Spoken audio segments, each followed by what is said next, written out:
¿Qué tal? Buenas tardes. Le damos la bienvenida a esta nueva emisión de Mercados y Empresas en el cierre de una semana donde se ha acentuado la tensión cambiaria, ¿no? Este tema que comentábamos ya la semana previa en el sentido de que la caída de reservas que está sufriendo el Banco Central, bueno, está agudizando justamente las tensiones en el mercado de cambios. Esto se ha notado muy especialmente en el circuito bursátil, donde el dólar bolsa y el contado con liquidación, según los últimos valores que manejamos cuando estamos grabando este programa, se encuentran ligeramente por encima de los 130 pesos por dólar, con lo cual la brecha entre esta cotización y el tipo de cambio oficial ha alcanzado un nuevo máximo histórico. Esto realmente es un problema desde el punto de vista de la administración cambiaria, porque sin duda, bueno, la referencia del dólar en los mercados libres, y ahí ya hablamos del dólar bursátil, del dólar blue también, contra lo que es el dólar oficial, hace que todos los agentes económicos entiendan que el dólar oficial está barato y agudicen su ingenio con la intención de obtener dólares a tipo de cambio oficial. Esto hace que los importadores adelanten importaciones, que los exportadores hagan todo lo posible por no liquidar y por supuesto que las familias compren el dólar ahorro, incluso pagando el impuesto país, que eso da más o menos 100 pesos o 101 pesos, con la posibilidad de venderlo en los mercados libres y obtener una ganancia del 30%. Esto es lo que está generando la caída de reservas del Banco Central, a lo que se suma, por supuesto, bueno, el reducido stock de reservas de libre disponibilidad. Cuando uno resta de las reservas brutas del Banco Central, lo que tiene que ver con el swap con China y con créditos de organismos multilaterales de crédito y los depósitos de los ahorristas, por supuesto. Con lo cual, bueno, esta tensión está llevando a que ya en las últimas jornadas y probablemente durante este fin de semana, bueno, el equipo económico termine de diseñar algún esquema que permita, bueno, tratar de morigerar esta caída de las reservas internacionales del Banco Central de la República Argentina. Esto es un problema serio porque en la medida que la presión se acentúe, que las reservas caigan, obviamente, bueno, los incentivos a un salto más brusco del dólar oficial van a estar cada vez más presentes, con lo cual, evidentemente, esto puede complicar aún más las cosas desde el punto de vista, sobre todo, de la tasa de inflación. Ahora, hay otros datos de la economía que, por supuesto, también preocupan. Lamentablemente, el entorno no es bueno.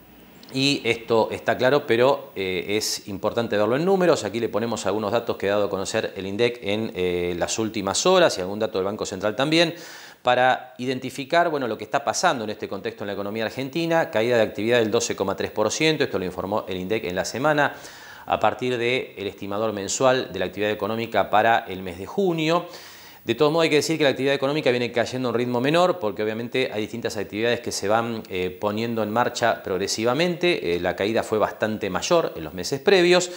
Esta es la caída de junio, concretamente del 12,3%. Si uno mira todo el primer semestre, el número está más cerca del 13%. La canasta básica subió 1,6% por debajo de la tasa de inflación, que dio 1,9% durante el mes de julio. Pero como siempre decimos, ¿no?, en un contexto de caída de ingresos, que la canasta básica suba 1,6% sigue generando pobreza y sigue generando una importante caída de los salarios reales. Y por último le ponemos como un dato relevante el crecimiento de la cantidad de dinero. Y aquí no estamos hablando de la base monetaria, que a veces se suele mirar como un indicador de lo que está pasando en materia monetaria en la Argentina, sino de definiciones más amplias de dinero, lo que se conoce técnicamente como M1, M2, M3, lo que supone sumar a, digamos, la emisión primaria de dinero, que habitualmente uno tiene como referencia en lo que es el concepto de base monetaria, lo que es la expansión de la cantidad de dinero por vía del crédito bancario. Y este número es realmente alarmante, porque estamos hablando de un promedio de 85% interanual. Y si bien la economía venía muy desmonetizada de lo que había sido la contracción monetaria que se llevó adelante en el Banco Central durante el gobierno de Macri para intentar reducir la tasa de inflación, esto obviamente, esta gran expansión de la cantidad de dinero está generando presión sobre el dólar y presión sobre los precios.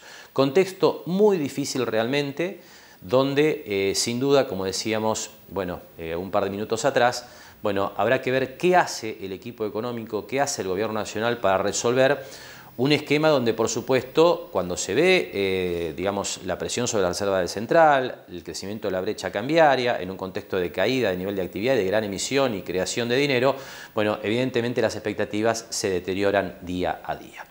Hacemos la primera pausa y enseguida vamos a estar hablando de una noticia positiva en medio de este contexto tan difícil. Se recuperan las transacciones inmobiliarias en Mar del Plata. Esto después de la primera pausa.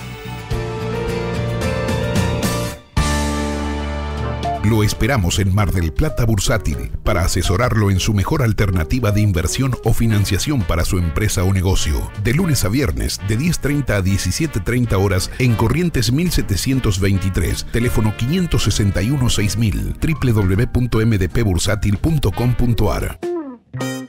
Jauregui Berry Di Genaro y Asociados. Asesoramiento jurídico tributario. Rawson 1857, segundo piso. Teléfono 410-7666 o 410-7999. Con la oficina virtual de Camusi, pagar tus facturas y gestionar tu suministro nunca fue tan fácil. Regístrate en oficinavirtual.camusigas.com.ar o descarga la app para tu celular o tablet y realiza todos tus trámites en cualquier momento del día sin salir de tu casa. Camusi, más que energía.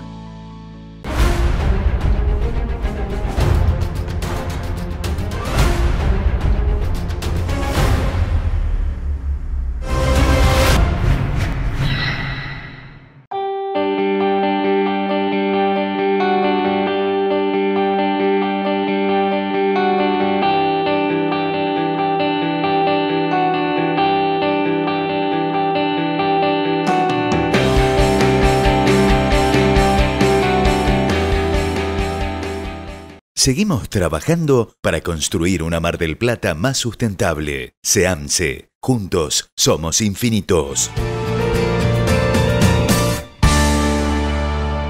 Y comenzamos a hablar entonces del panorama inmobiliario aquí en la ciudad de Mar del Plata y con un dato realmente alentador que tiene que ver con una recuperación progresiva de la actividad de compra-venta de inmuebles usados. Usted sabe que este mercado ha venido sufriendo muchísimo en los últimos años, básicamente después de lo que han sido los saltos del dólar, que arrancaron allá por abril, mayo del 2018. El dólar es la moneda de referencia en este mercado, entonces es muy difícil, bueno, encontrar un valor para hacer transacciones porque en principio a los propietarios les cuesta ajustar a la baja en términos de dólares lo que tienen como valor pensado justamente de sus unidades, pero por otro está claro que en un mercado sin crédito, sobre todo, el único que puede comprar es el que tiene dólares billete y obviamente en este contexto los hace valer. Bueno, este panorama parece haber comenzado a cambiar porque, naturalmente, en un contexto de parálisis de actividad, los propietarios comienzan a aceptar menores valores y esto genera una recuperación de las operaciones que se van cerrando. Sobre este tema, el análisis del martillero Diego del Valle.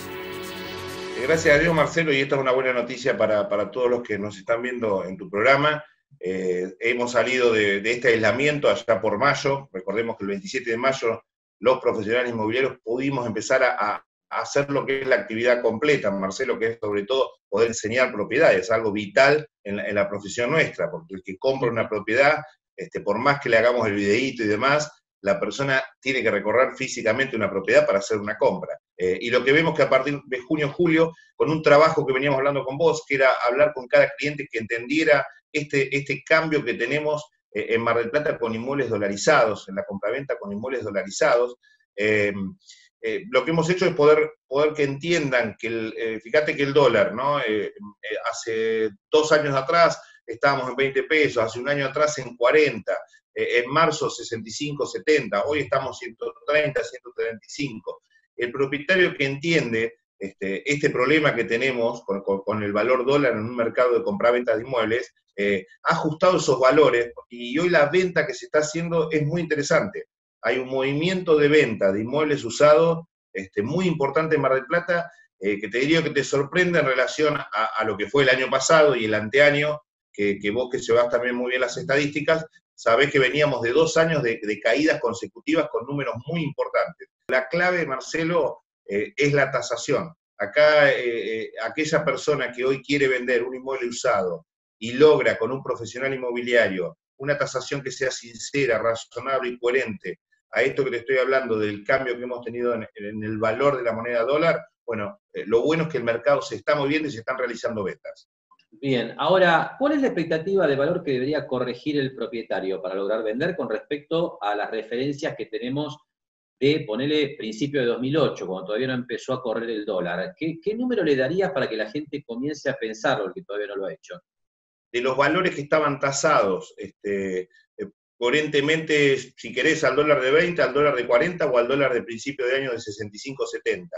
En esta última referencia, que teníamos a principio de año, hoy las operaciones concretas que se están haciendo en materia también siempre de contado, Marcelo, ¿no? Porque acá no tenemos la pata del crédito. Se están logrando con valores de ofertas que son aprobadas por los propietarios y por eso digo entre un 20 y un 30%.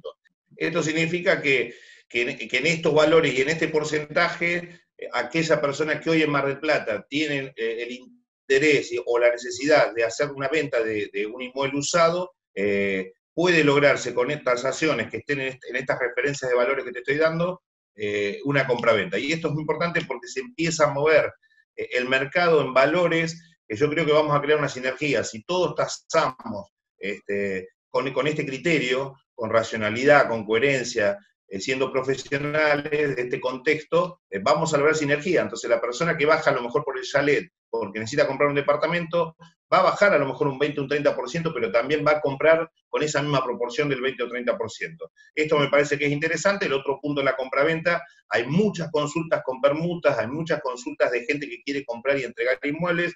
Este sistema de permutas, bueno, vamos a tener que seguir aceitándolo para ver si también se transforma en un canal interesante para la venta del inmueble usado. Recuperación entonces del nivel de operaciones que se van cerrando en distintos segmentos de valores, nos decía Diego del Valle en la semana, es decir, que no tiene que ver con operaciones chicas, sino con operaciones en distintos segmentos donde el propietario baja sus expectativas de valor y las transacciones comienzan a cerrarse. Decía Diego del Valle, la clave es la tasación, la clave es el valor al que el propietario está dispuesto a vender, que acerca las puntas. Nos comentaba Diego del Valle, además, que está generando mucha preocupación en el mercado inmobiliario local, el tema de la erradicación de franquicias. Y en este sentido, bueno, hay una novedad interesante, que hay un proyecto de ordenanza que se estaría tratando en el Consejo Deliberante en las próximas horas, que apunta a limitar el establecimiento de franquicias inmobiliarias aquí en la ciudad de Mar del Plata. ¿Por qué los martilleros se oponen a esto? Bueno, decía del Valle básicamente que las franquicias tienden a distorsionar el mercado porque incorporan gente que no es conocedora justamente de la actividad inmobiliaria, que se incorpora como agentes comerciales, y esto genera distorsiones en los valores y dificultades a la hora de efectuar tasaciones serias. Vamos a ver cómo avanza ese proyecto, porque la realidad es que los martilleros aquí en la ciudad de Mar del Plata parecen estar muy interesados en, bueno, justamente profesionalizar el mercado, y no se estaría consiguiendo, según el análisis que nos hacía del Valle, con la erradicación de franquicias en nuestra ciudad.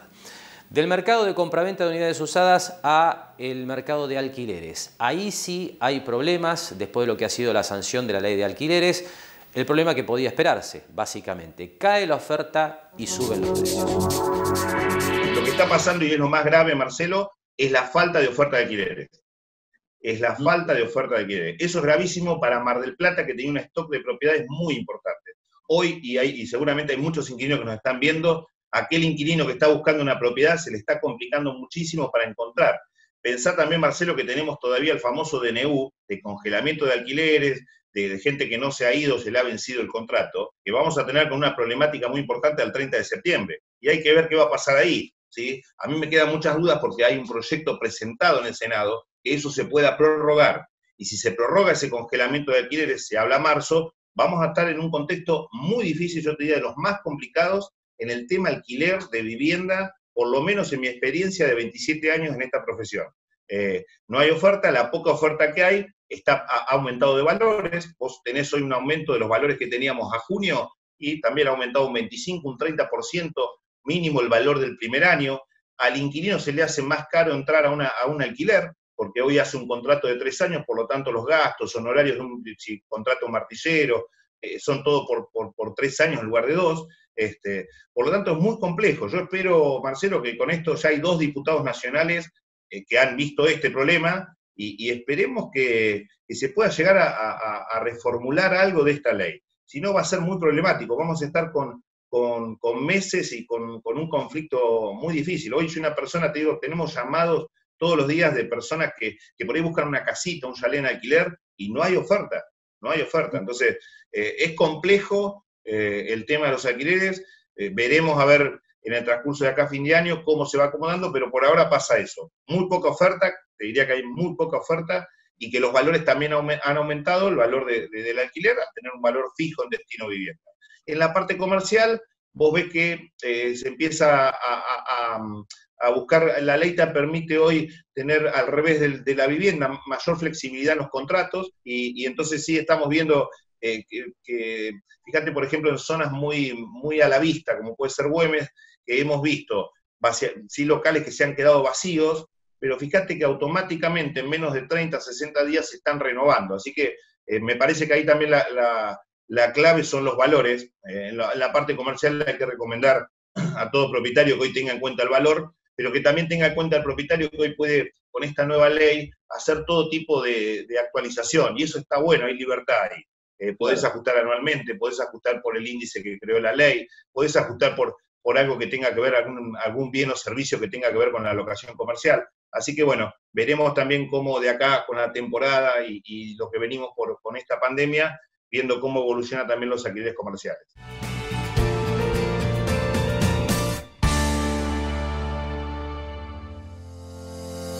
Desde que comenzó la pandemia por COVID-19, hubo muchas dudas respecto a cómo enfrentarse a la emergencia.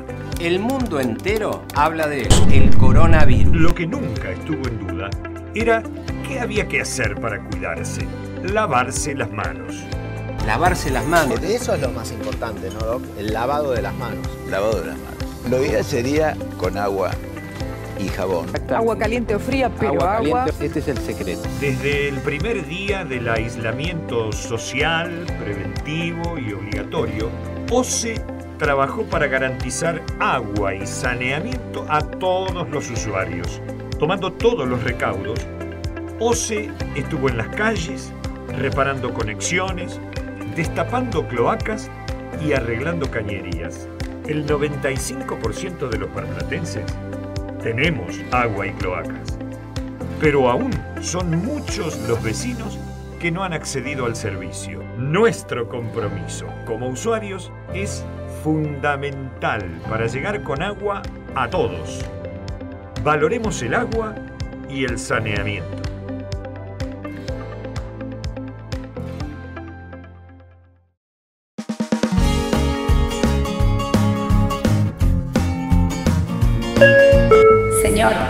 Señor, ¿necesita ver algo más? Sí, me gustaría. Sentite como en pava, sentite bien, pásalo bien, sentite como en pava. Espatolero y Lorenzo Inmobiliaria. Desarrollos inmobiliarios. Participe por su unidad de 100% en pesos y en cuotas. Conozca nuestros 24 edificios entregados y los 5 emprendimientos en construcción. Ingresando a www.espatoleroylorenzo.com. Terminal de Contenedores 2 de Mar del Plata. Trabajando por un puerto multimodal y una ciudad productiva. Descarga la aplicación Cuenta DNI de Banco Provincia en tu celular. Banco Provincia.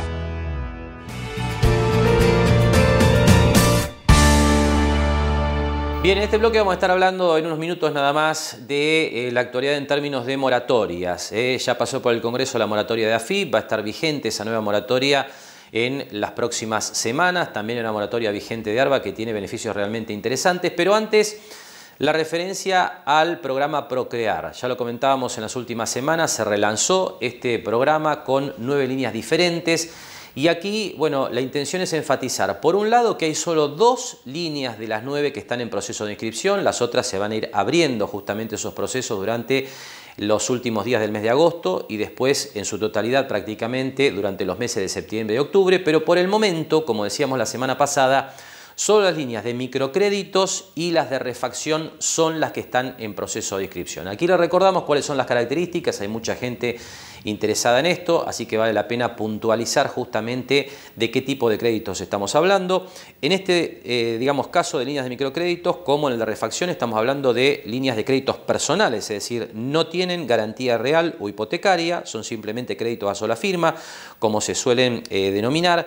Y en el caso de la línea de microcréditos, que apunta básicamente a lo que es la compra de materiales e insumos de la construcción, estamos hablando de créditos de un monto de hasta 50.000 pesos, que se repaga con una tasa de interés del 24% anual en un plazo de 60 meses. Y la cuota está dando, con esa tasa fija del 24% anual, 1.590 pesos. La otra línea que le decíamos está ya en proceso de inscripción es la que tiene que ver con refacción de vivienda. Y ahí tenemos 3 segmentos dentro de esta línea de refacción. Esos 3 segmentos tienen que ver con montos que pueden ser de 100, 250 o 500.000 pesos de monto total. La tasa de interés es la misma, seguimos hablando de créditos a sola firma, créditos personales, sin garantía real o hipotecaria. Y ahí tenemos 3 tipos de plazo, de acuerdo a la línea que se trate. Los de 100.000 pesos son a un plazo de 120 meses, los de 250.000 pesos también a un plazo de 120 meses, y los de 500.000 pesos van, obviamente en cuanto al plazo de repago, hasta 180 meses. Y finalmente le indicamos en la placa los montos de las cuotas.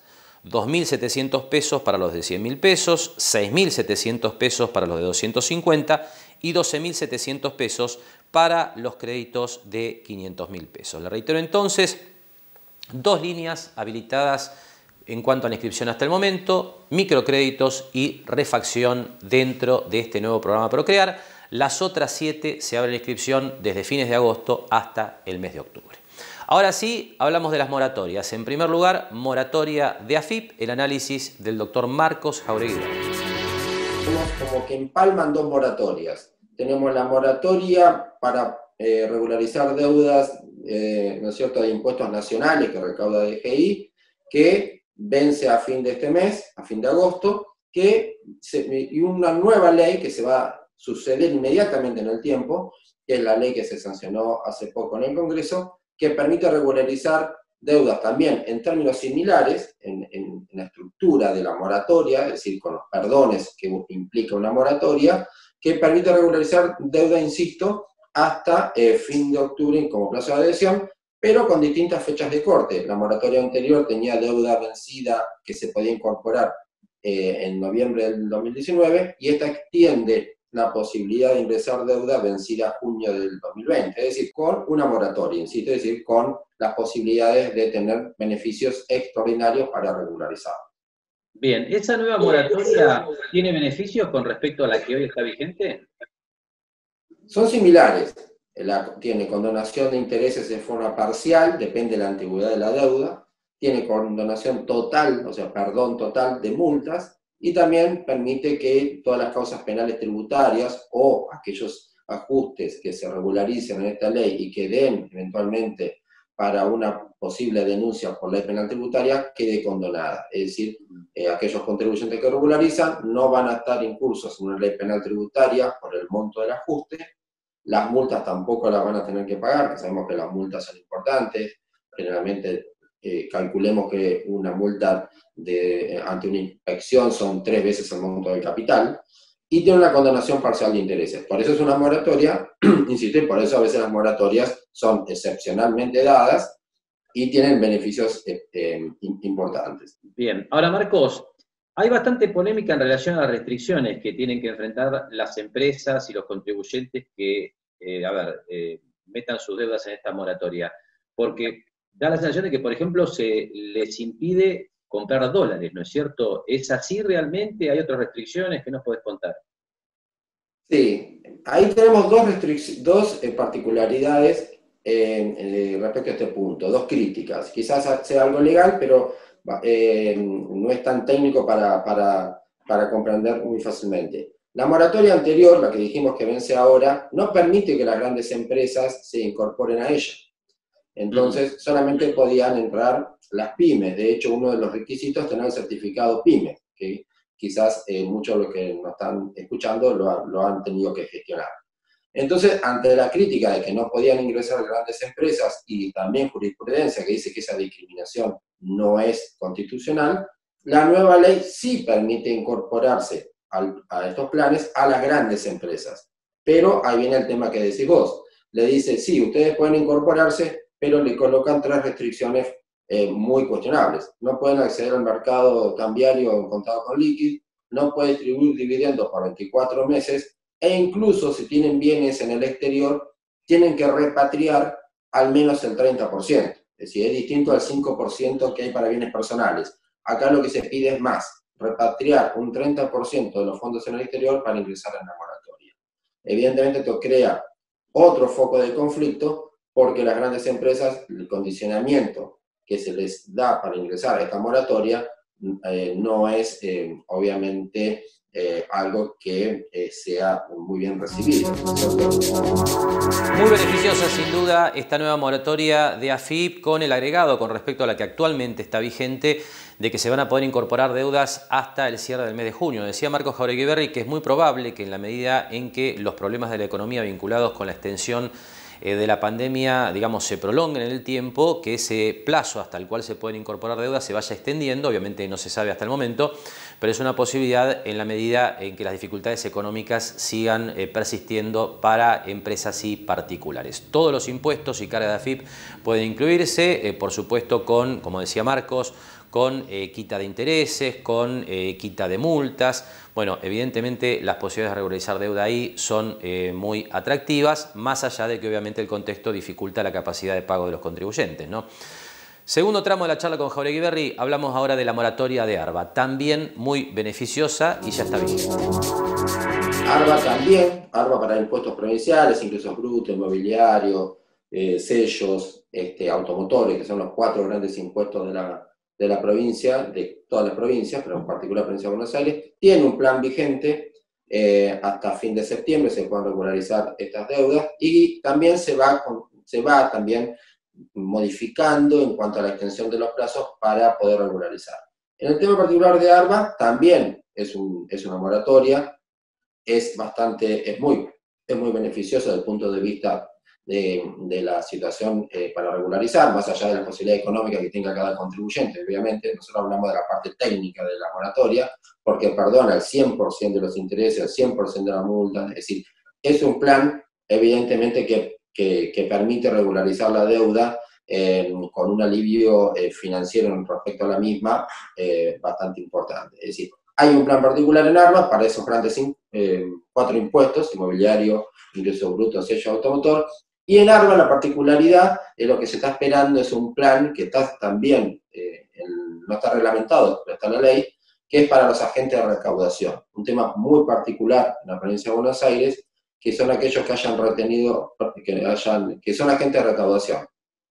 Casi me expreso mal, que no hayan actuado correctamente como agentes de recaudación. No para los que hayan retenido, percibido y no hayan depositado, sino para los que no hayan actuado o hayan actuado en defecto, que se les da una posibilidad de regularizar. Este es un sector de contribuyentes que necesitan a veces estos planes porque la deuda se incrementa en forma notoria y es una posibilidad de regularizarla. Para este sector en particular, estamos esperando la reglamentación para ver cómo se va a poder regularizar, pero está la ley que les va a permitir. Es decir, que también en la provincia hay planes especiales y más allá de planes puntuales a determinados sectores, como hotelero y demás, que también van a ser reglamentados, es decir, que hay algunas particularidades y posibilidades de financiar este tipo de tributos.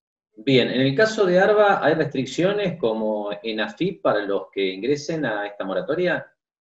No, ARBA no tiene, en lo que hablábamos recién, no tiene ninguna particularidad. Podés encontrar para deuda corriente alguna particularidad de ARBA en el cual exige demostrar que la pandemia ha afectado la actividad comercial, pero es para determinados planes puntuales que ha dictado el gobierno de la provincia de Buenos Aires para impuestos corrientes de ahora, de este año 2020, pero no en la moratoria más importante, digamos, no tiene la particularidad que tiene la ley nacional respecto a los puntos que vimos.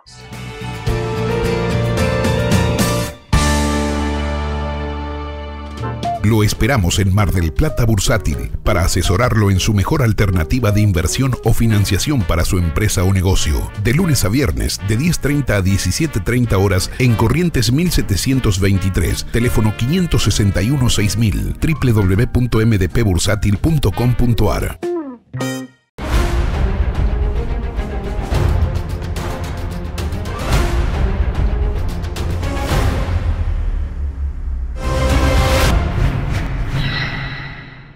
Jauregui Berry, Di Genaro y Asociados. Asesoramiento jurídico tributario. Rawson 1857, segundo piso. Teléfono 410-7666 o 410-7999. Con la oficina virtual de Camusi, pagar tus facturas y gestionar tu suministro nunca fue tan fácil. Regístrate en oficinavirtual.camusigas.com.ar o descarga la app para tu celular o tablet y realiza todos tus trámites en cualquier momento del día sin salir de tu casa.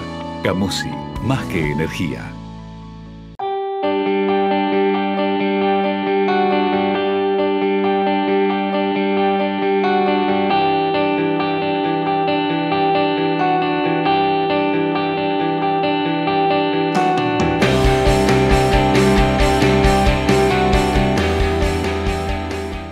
Seguimos trabajando para construir una Mar del Plata más sustentable. SEAMSE. Juntos somos infinitos.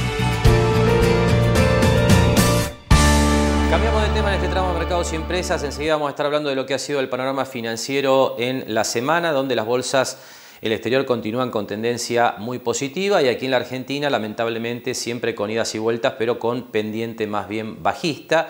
Obviamente de la mano de lo que ha sido la presión en el mercado cambiario que hemos vivido a lo largo de los últimos días. Pero ahora tiempo de hablar de otro de los datos económicos importantes de la semana, sobre todo por el impacto que esto va a tener en materia de inflación hacia adelante, que es el aumento de los precios de los combustibles y con una, le diría, visión desde afuera bastante extraña. Porque uno lo que ve es que si bien el dólar ha subido este año, esto está claro, estamos hablando del dólar oficial, que es el que marca la referencia de los precios internos en nuestra economía en principio. Bueno, lo que uno tiene en cuenta también es que el petróleo ha bajado mucho este año por la caída que ha sufrido en el marco de la pandemia global. Con lo cual, bueno, no parece haber incentivos demasiado importantes para habilitar una suba del precio de los combustibles y sobre todo cuando uno lo ve desde el punto de vista del gobierno, ¿no es cierto? Que seguramente está viendo que esto va a generar más inflación en las próximas semanas. Así que conversamos en estos días con el contador Patricio Delfino de la Cámara de Expendedores de Combustible de la ciudad de Mar del Plata, que la verdad nos dio una explicación muy clara acerca de los fundamentos de esta autorización de aumento en naftas y combustibles líquidos. No hay un fundamento muy lógico, es decir, estos precios que teníamos en vigencia desde el 1 de diciembre de 2019 se habían fijado con un barril de petróleo algo más de $60.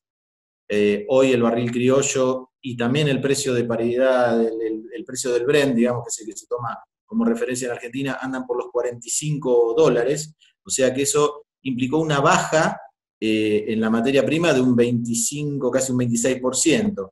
Por otro lado, los precios que teníamos vigentes estaban en función de un dólar, digamos, un dólar que costaba en diciembre 62 pesos con 25 y ahora vale 75 pesos y alguna moneda. Entonces, eso subió un 24,5%. Entonces, tenemos una magnitud que es importante, que baja en un 26% y otra magnitud que sube en un 24%. O sea que, más o menos, había un cierto equilibrio digamos, en las dos variables fundamentales. Pero bueno, finalmente, digamos, del juego de los distintos tironeos y presiones, se, digamos, optó por liberar esto en unos porcentajes que fueron del 4,5%, 5%, algunas petroleras subieron un poco más. Y bueno, en la semana previa a los aumentos hubo muchas presiones. Acá, digamos, en este momento, previo a esta suba, se notaban claramente distintos grupos de presión, por así decirlo. Por un lado, las provincias petroleras que quieren que se respete el barril criollo. Se cumplieron hace unos días los 3 meses de vigencia del barril criollo, que se fijó en $45 cuando el barril internacional estaba muchísimo menos, que fue un precio sostén. A los 3 meses debe revisarse esa norma del precio del barril criollo. Y por un lado, las provincias petroleras que quieren sus regalías presionaban porque se mantenga el barril criollo. Por otro lado, y también las productoras, las petroleras integradas como YPF o Axion, querían poder tener ese precio sostén y también los excedentes que está dando la producción local por la baja demanda que hay, poder exportarlos. Y por otro lado, las petroleras no integradas decían, bueno, pero ¿por qué no van a cobrar a nosotros? O sea, petroleras no integradas tenés a Shell y a Puma. ¿Por qué nos van a cobrar a nosotros un barril criollo de 45, siendo que al producto que pueden exportar las petroleras, digamos, los excedentes que no se consumen, no se refinan en las refinerías argentinas, ese crudo se obtiene un valor del orden de los $36? Porque, digamos, las petroleras no integradas decían, queremos comprar a un precio de paridad de exportación, no de paridad de importación, o un barril criollo. Entonces, bueno, de esa puja, con la presión muy fuerte del balance de YPF que se conoció que fue con los números al rojo vivo, una pérdida de 85.000, hay cierta urgencia, digamos, de que YPF no se convierta en otra aerolíneas argentinas que haya que subsidiar a diario con millones de dólares, porque es demasiado grande para aguantar semejante pérdida el ya muy deficitario presupuesto nacional. Entonces, se permitió este aumento de precios como algo para liberar las presiones de estos distintos, digamos, de todas estas distintas partes. Y bueno, yo creo que entramos ahora en una economía muy inflacionaria y con todos los pronósticos que dicen que de ahora en más la inflación va a ser muy fuerte. Yo creo que entramos en un sendero de precios donde se van a ir aplicando correcciones a los precios de los combustibles hacia el alza, por lo menos de modo mensual. Y como le decía anteriormente, muy clara la explicación del contador Patricio Delfino. Aparecen muchas presiones en relación a lo que es el precio de los combustibles en nuestra economía. La recaudación de las provincias que reciben regalías por lo que es el negocio petrolero. La recaudación impositiva es otro elemento que sin duda hay que tener en cuenta. Hay un componente impositivo muy fuerte en el precio de los combustibles en la Argentina. Y también la situación económica y financiera de YPF, que presentó en los últimos días un balance realmente muy malo, con pérdidas muy abultadas, y como decía Delfino, ¿no es cierto? Nadie quiere que YPF se convierta en otra aerolínea, sobre todo teniendo en cuenta la magnitud de la empresa desde el punto de vista de que un Estado que hoy tiene un déficit profundo tenga que asistir financieramente a la mayor petrolera de la Argentina. Pero ¿cómo quedan los combustibles en la comparación internacional con este nuevo aumento? Esto lo conversamos con Patricio Delfino en el segundo tramo de la charla. Bueno, la comparación con los países limítrofes, no miremos Europa, donde un litro de nafta puede costar €1,20, claro, €1,30. Pero en los países acá limítrofes, fuera de Uruguay, que por ejemplo tiene un litro de la nafta que cuesta $1,29, en Argentina, después del aumento, está en el orden de los 82 centavos de dólar el litro. En Brasil vale 77, o sea, algo menos, y en Chile vale 95, o sea, algo más. Está bien que las comparaciones de precio, digamos, es lo que paga el consumidor, y eso incluye todos los impuestos, y digamos, puede ser una muestra de la eficiencia de un país en cuanto a tener bajos impuestos o tener altos impuestos, y de la eficiencia del sector petrolero en cuanto a vender barato o caro. Es una mezcla, digamos, de ambas cosas.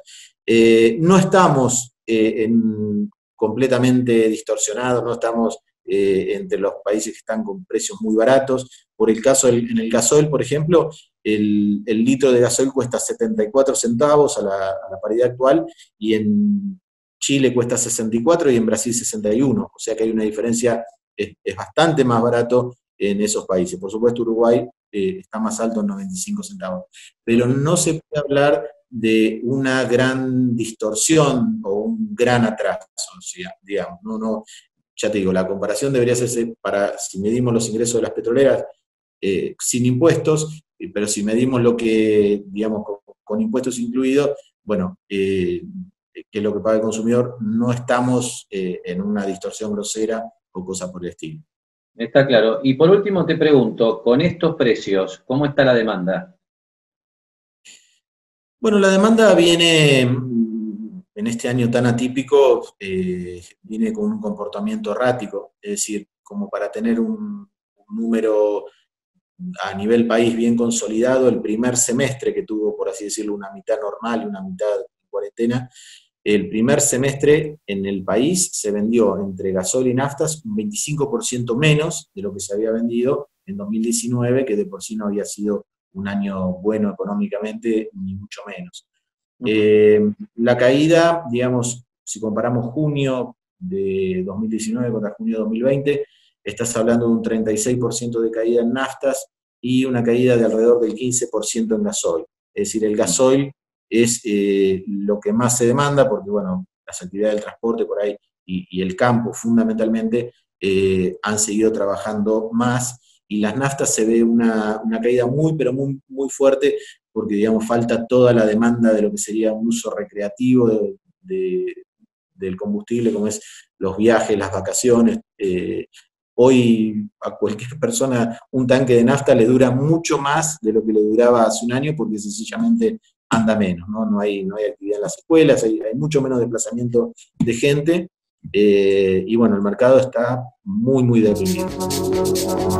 Bien, el análisis del contador Patricio Delfino sobre lo que ha ocurrido con los combustibles en la semana en nuestro país y también de las perspectivas que vienen hacia adelante, ¿no? Porque decía Delfino en algún momento en la charla, bueno, imagina que van a seguir los ajustes periódicos de los precios de los combustibles en los próximos meses, con lo cual evidentemente el traslado a precios de esos movimientos se va a sentir, y este es sin duda uno de los elementos, ¿no?, que hace que la mayoría de los analistas esté proyectando tasas de inflación en alza en los próximos meses. Bueno, pero dejamos este tema y nos metemos ya de lleno en lo que ha sido la semana financiera, donde el mundo, y siempre con la referencia internacional en primer lugar, está transitando un camino bastante diferente desde el punto de vista financiero al que estamos viviendo en la Argentina. Aquí en la Argentina caen las reservas internacionales del Banco Central, se fortalece el dólar, y en el exterior lo que está pasando es algo completamente diferente. El dólar se debilita y los activos financieros tienden a subir cuando en la Argentina tienden a bajar. Realmente, digamos, este es el panorama que estamos viendo cuando uno mira la foto global.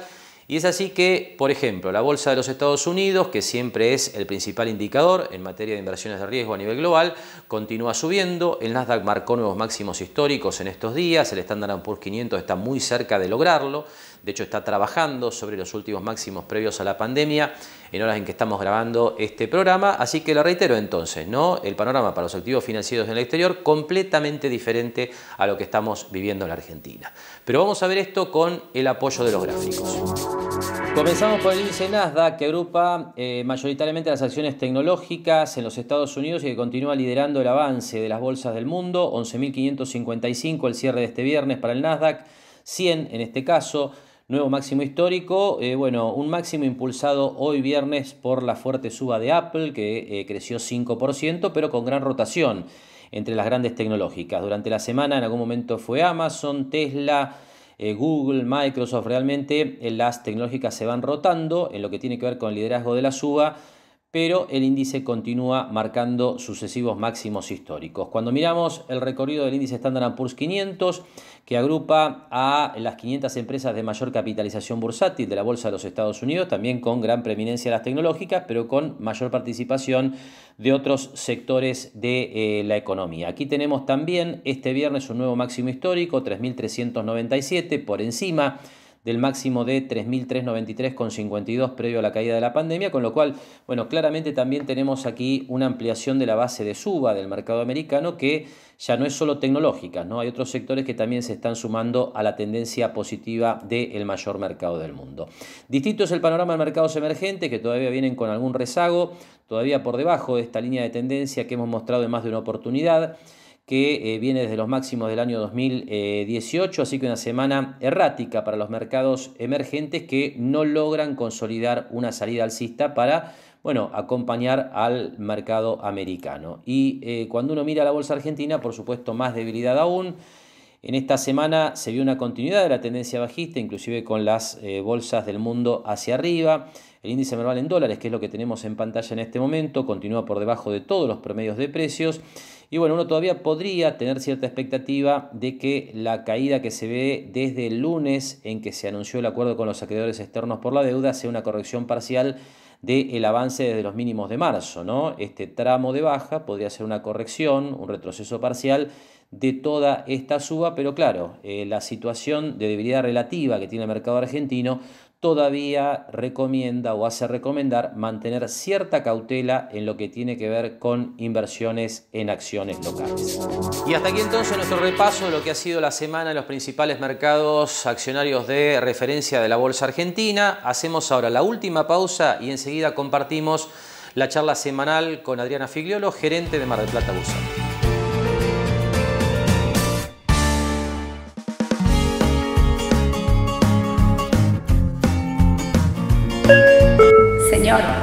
Señor, ¿necesita ver algo más? Sí, me gustaría.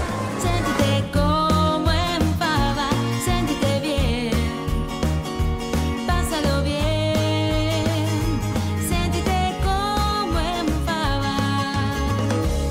Espatolero y Lorenzo Inmobiliaria. Desarrollos inmobiliarios. Participe por su unidad de 100% en pesos y en cuotas. Conozca nuestros 24 edificios entregados y los 5 emprendimientos en construcción. Ingresando a www.espatoleroylorenzo.com.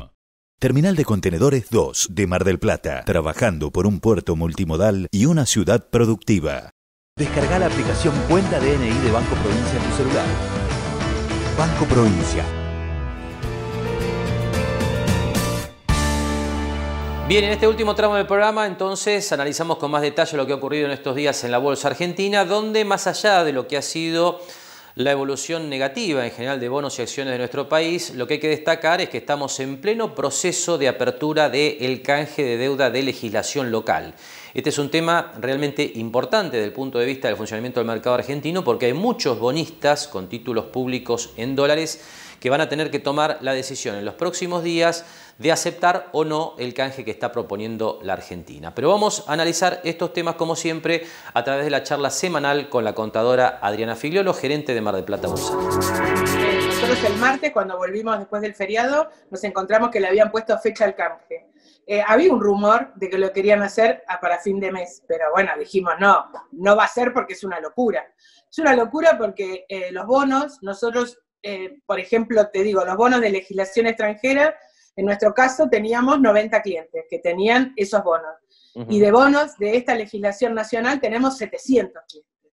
Entonces, hacer un canje para 700 comitentes, que encima, o sea, nosotros nos vemos obligados, o sea, le mandamos el martes a todos los clientes, y bueno, y ahí empiezan las dudas. Y después está también el que no te contesta, el que no sabía. Entonces, bueno, también nosotros estamos haciendo presión telefónica, diciendo, sobre todo para que se manifieste si va a hacerlo o no lo va a hacer. Porque también es una responsabilidad, porque el primer llamado te incluye, te van a dar un bono por la renta que te adeudan de este año. Y teóricamente, como siempre, te ponen un castigo, o sea, los que entran en el segundo tramo, que es del 2 de septiembre al 15 de septiembre, teóricamente ese bono lo pierden. Entonces, en realidad, está mal. No pueden hacer un canje en la Argentina. Hace 3 meses que estamos con la legislación extranjera, y para los argentinos le dan lo mismo, o sea, es igual el canje, pero a la gente tenés que hablar, tenés que tener la confirmación, tiene que elegir, alguna gente vende, otra gente se pasa a CDR, o sea, es un poco de psicólogo también uno cuando está hablando con la gente. Así que bueno, la verdad que ha sido una semana de locos, los chicos han trabajado hasta la noche, y hoy, no sé, mañana estamos viendo a ver si se puede entrar a la caja de valores para seguir trabajando. Nos queda toda la semana que viene y el lunes 31. Pero nosotros, a medida que lo van confirmando, ya vamos enviando, porque la carga es impresionante. Está Así claro. que bueno, nada, trabajando muchísimo. Ahora, Adriana, la mayoría tiende a aceptar el canje porque se habla de una aceptación masiva, pero ¿es así? ¿Esto es lo que se ve? No, no es, o sea, sí, vamos a decir, el 80% te puedo asegurar que hace y espera a que mejore un poco, no es porque dice, te imaginás que precisamente te lleva a atender porque la gente, lógicamente, que está enojada, o sea, le molesta otra vez el canje. Pero bueno, nosotros le decimos que si su opción es volver a tener dólar billete, sería la condición que tiene que tener para seguir en el bono. Y después buscaremos el mejor momento para salir cuando empiece a pagar las rentas, que si bien son ínfimas, por lo menos empieza a amortizar en el 2024. Y al ser amortizaciones semestrales, pienso que eso le va a dar una recuperación, o sea, por lo menos es un poco mejor que hacerlo a finish. Y bueno, y algunos venden y dicen, lo que sea, me lo llevo ahora, no quiero más, y otros, y es una gran cantidad que se animan a pasarse a otro instrumento, ¿no? Pensando siempre que lo pueden recuperar más rápido a través de un CDR o de acciones argentinas que están sumamente devaluados. Siempre decimos que el Merval en dólares en Argentina llegó a estar en, bueno, es el top, enero del 2018, ¿no? Pero llegó a estar, ahí valía $1.800 y hoy vale $400. Entonces la probabilidad de recuperar en menos de 10 años tu posición en dólares seguramente va a ser, ¿viste?, más fácil. Pero bueno, también hay que respetar, o sea, la gente del bono muchas veces no tiene la voluntad de tener acciones, porque sabemos que las acciones también son oscilantes. Pero las acciones están en dólares que cotizan en el exterior, están, la verdad que están bajísimas, solamente tomando en cuenta un año. Y además, tomando en cuenta papeles de Estados Unidos, hoy estamos mirando el Citi, el banco Citi. Citibank cotizaba hoy a $49 y hace un año estaba a 80, 83. Es decir, todo está depreciado. En la medida que salga la vacuna y que esto se empiece a mover un poco, también hay posibilidades en la bolsa de Estados Unidos con determinados papeles, ¿no? El sector tecnológico, bueno, vos sabés bien todo lo que ha subido y un poco uno ya le da un poco de miedo recomendar. Pero es, hoy por ejemplo, que subió el dólar, el contado con liqui, volaron otra vez los CDR. Otra vez estaban por arriba. No tanto por las acciones puntuales, sino porque la gente busca el CDR y encima subió el dólar. O sea, tiene mucha demanda. Está claro. Ahora, Adriana, fuera de lo que es el canje concretamente de deuda, de las opciones que tienen los clientes entre quedarse y no con los bonos y pasar al CDR, la semana para los activos argentinos no fue buena, ¿no es cierto? Porque me parece que estuvieron débiles las acciones y débiles los bonos. No está todavía habiendo una reacción, ¿no? En realidad hay como una lateralización, ¿no? O sea, en cuanto a las acciones, yo que las miro siempre en dólares primero, o sea, veo como, bueno, hubo una baja, y ni hablar desde el momento óptimo que fue el lunes, donde nos levantamos y dijimos, se aceptó el canje. Sí. Ese era el momento de verdad, pero bueno, cuesta tomar esas decisiones. Porque yo miraba, por ejemplo, te digo, yo siempre miro Banco Galicia, quizás porque es referente en el mercado nuestro, porque es el papel que más opera. Y el Banco Galicia ese día cotizó a casi $15, $14.90 fue el máximo. Y hoy está a $10.60. Claro. En cuanto, en semanas, ¿viste? Así que se nota esa caída, sobre todo en la parte de dólares. Yo siempre digo que acá se engaña porque subió el dólar, pero en realidad si vos la mirás en dólares, las acciones han bajado muchísimo. Y los bonos también, ¿no? Porque hoy viernes inclusive vimos una caída bastante importante. Es que, ¿viste? Hay muchos rumores, ¿viste? Entonces es como que el dólar venía subiendo. Esta semana volvió a subir el dólar MEP. O sea, pensando que el contado, subió el blue, subió el dólar MEP y subió el contado con liqui. El dólar MEP más o menos hoy estaba a 127, 128. O sea, se va yendo. Pensá que no hace tanto estaba a 105, 108, ¿viste? Que estábamos hablando que estaba abajo, bueno, subió un 20% de ahí. Y en realidad lo que...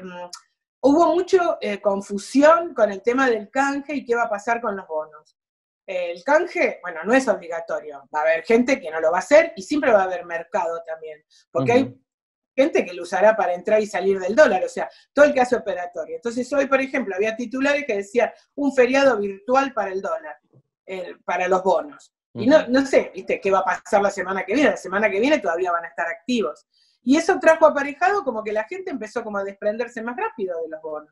Después recuperaron un poco el cierre, ¿eh? Hay mucho manejo. Una vez que cierra el contado, que es a las 3:30 de la tarde, quedan menos jugadores, más viernes, ¿viste? Menos jugadores en el mercado, y las paridades las bajan un 2%, que es una barbaridad, salvo que hubiera una noticia puntual.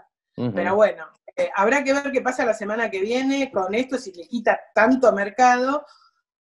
No sé, la verdad que teóricamente no tendría que jugar contra la paridad del bono, o sea, porque la gente puede vender en pesos, en dólares, pero realmente lo que se vio fue una caída después de las 3:30, que a veces son movimientos que están hasta programados, ¿no? Pero bueno, quedó así y realmente me sorprendió a mí también la caída.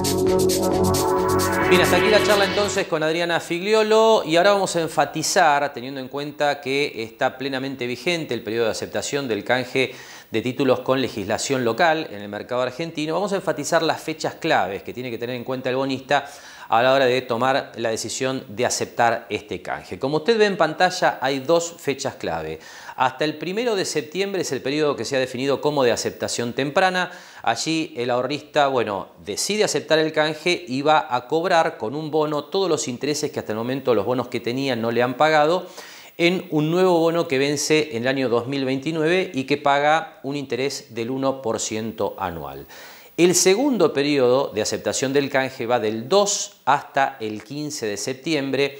Ahí también se puede aceptar este canje que está proponiendo la Argentina, pero ahí hay una pérdida parcial de los intereses corridos que no se han pagado. Esto es, los intereses que se han devengado de los bonos que actualmente tienen los bonistas, pero que no se han pagado. Las fechas con respecto al pago de intereses corridos son las siguientes. Si el bonista se presenta a aceptar el canje antes del 1 de septiembre, hay que tener en cuenta que ese bonista, como está entrando en el periodo de aceptación temprana, va a cobrar la totalidad de los intereses impagos con un bono. Ahora, si el bonista se presenta entre el 2 y el 15 de septiembre, se van a cobrar solo los intereses hasta el mes de abril. Tengan en cuenta estas fechas porque realmente son relevantes. De cualquier manera, les dejamos como un elemento adicional en lo que tiene que ver con los detalles del canje, la posibilidad de, bueno, justamente recabar todos los detalles de esta operación en nuestro canal de YouTube Mundo Inversor. Ahí están todos los detalles de una operación que por supuesto tiene sus complejidades por tratarse de, bueno, una operación que canjea títulos de deuda pública nacional. Por último, la información que habitualmente compartimos en el cierre del programa tiene que ver con el dólar y las reservas internacionales del Banco Central.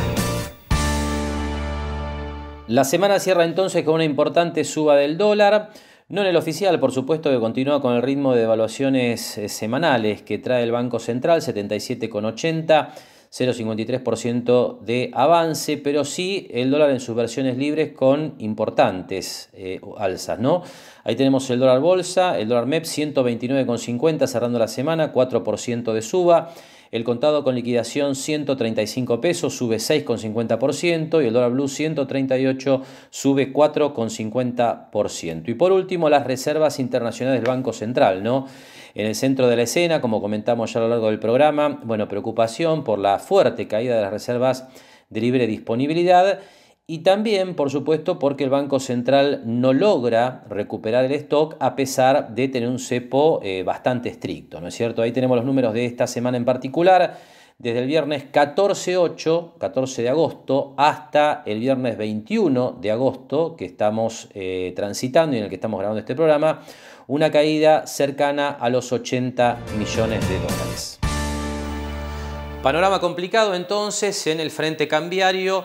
No sorprendería, me da la sensación de que en las próximas horas, en las próximas jornadas, el gobierno tome alguna determinación con la intención de morigerar, bueno, esta caída de las reservas internacionales del Banco Central vinculada con la expansión cada vez mayor de la brecha cambiaria. Hay muchos temas que se están analizando según los distintos rumores que se están corriendo, desde reducir la compra de dólar ahorro que pueden hacer las familias, las empresas no pueden hacerlo, o también generar algún producto bancario o algún incentivo para que los ahorristas inviertan sus pesos en activos denominados en dólares o que comprando los dólares los dejen depositados en los bancos. Así que atención a este tema porque podría haber novedades en las próximas jornadas. Con este comentario estamos cerrando, le agradecemos que nos haya acompañado una semana más con Mercados y Empresas, nos despedimos como siempre hasta el próximo sábado a la hora 18. Gracias y muy buen fin de semana.